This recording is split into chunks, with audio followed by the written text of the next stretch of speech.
Hello, my name is AZZATRU and welcome to another Star Wars video of mine, and in today's video I've got some pretty exciting news to share with you guys that came out of EA's quarterly earning report yesterday.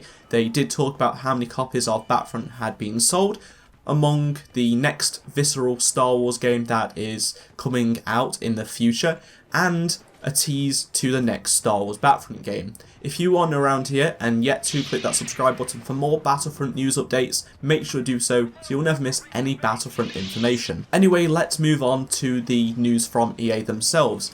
Before launch, they had hoped to have sold 13 million copies of the game by March 2016. They announced yesterday they actually broke that sale record of over 30 million copies, and well, it's not even March now, it's still January, so it's pretty incredible that they did sell 30 million copies. I know obviously the film helped and it did release near Christmas, but to get that many months beforehand and to think how many copies could be sold between now and March, when before the first DLC drops and more DLC comes out, it's pretty incredible on EA's part. And as much as people don't like EA, I think they've done a really good job in terms of turning the company around, especially Andrew Wilson, the new CEO, who has been in power for like the last 2 or 3 years now. He's really changed the course of what EA are doing, and they did not exceed most expectations, so their stock price is down massively. In terms of making better games, that is what they've done, and we shall really see this year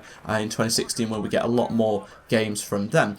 And Blake, who is the Chief Financial Officer, as always has to drop hints. So he said, when he was talking about digital and physical sales, he said most people purchase Star Wars Battlefront physically, probably because the PS4 copy, most of the sales came from the PS4 and it was mostly physical.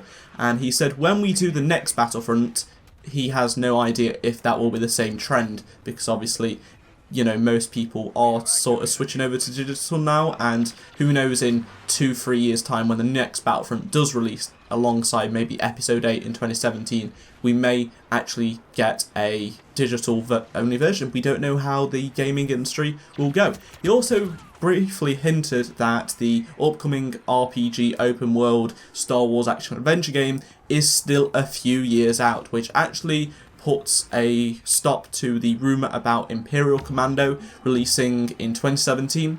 So I'm actually going to have a video on that leak later on, maybe tomorrow, because I've actually got it rendered out, but because of all the Star Wars Battlefront news, I've not been able to upload it because I didn't want to push like 3-4 videos a day. I might post it after this, I just don't know. But yeah, he does say it's still a few years out, so we will have to wait a little bit longer for some information. Fingers crossed we actually get some information this year. Lastly, they mentioned that future EA games will actually be able to use new characters and vehicles from Star Wars movies. That does not include the current DLC out now, meaning Jakku. So we could see Force Awakens content and stuff that has not actually been shown in terms of Battlefront yet later on in the future, probably in the Visceral project. We just don't know, we'll just have to wait and see. Anyway, thank you for watching this video. If you did enjoy it, be sure to give it a like rating. Really appreciate it if we can try and hit 60 likes. That would be pretty insane, because my like ratio has been going up, and I really do appreciate that, guys, because I take a lot of effort to try and post these videos daily as much as I can.